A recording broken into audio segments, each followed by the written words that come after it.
kachika, last April 21, 2025 kung saan Easter Sunday nga ay usap-usapan nga sa social media ang pagpanaw ng ating mahal na Papa, Pope Francis sa edad na 88 years old. Year 2013 nga nang maging Pope nga si Pope Francis at bago pa nga siya tawaging Pope Francis, siya nga ay kilala bilang George Mario Bergoglio at nagmula nga sa middle class household sa Buenos Aires, Argentina. Si Pope Francis nga ay pang 266 Pope at nagsilbi nga siya bilang Papa sa loob ng 12 years.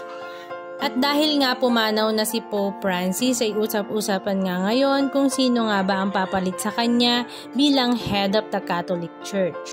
At bali-balita nga na isa nga sa mga Pope frontrunner ay ang ating minamahal na si Cardinal Luis Antonio Tagle, kung saan isa rin nga si Cardinal Luis Antonio Tagle sa mga appointed ni Pope Francis nung siya nga ay nabubuhay pa. Kung papalarin nga si Cardinal Luis Antonio Tagle bilang maging isang papa, siya nga ay gagawa ng history kung saan siya ang kauna-unahang Asyano na mamumuno nga sa Catholic Church sa Vatican City. At napakalaking karangalan din nga nito para sa ating bansang Pilipinas. Pero marami nga ang nagsasabi na kung alam nga daw ng lahat ang politika sa Vatican City ay hindi nga makakapasok si Cardinal Tagle sa posisyon na ito dahil mas pabor nga ang lahat sa mga Italyano at ibang lahi na taga-Europa at ang nangunguna na nga rito ay si Cardinal Pietro Parolin na taga-Italia. Samantala, noong nakaraang araw nga April 24, 2025 ay pinangunahan nga ni Cardinal Luis Antonio Tagle ang 4th recitation of the Rosary in the memory of Pope Francis sa Basilica of St. Mary Major. At ngayong araw nga April 26, 2025, Vatican City local time ay naghahanda na nga ang lahat para nga ihatid sa kanyang huling hantungan si Pope Francis. Halika at balikan natin ang ilan sa mga video clips ganap ni Pope Francis noong siya ay nabubuhay pa.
Quando sono stato nelle Filippine,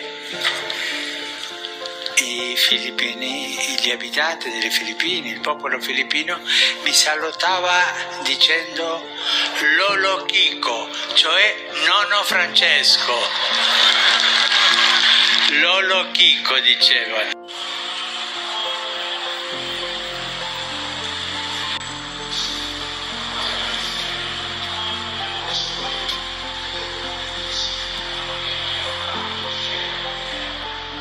Sabi doon sa Ebanghelyo, sila ay umawit ng mga himno saka sila pumunta sa Garden of Gethsemane. Pwede kang manalangin ng nagbibigkas, pero pwede ka rin manalangin ng umaawit. Anong masasabi niyo mga kachika? Just comment down below. And please don't forget to subscribe. Thank you!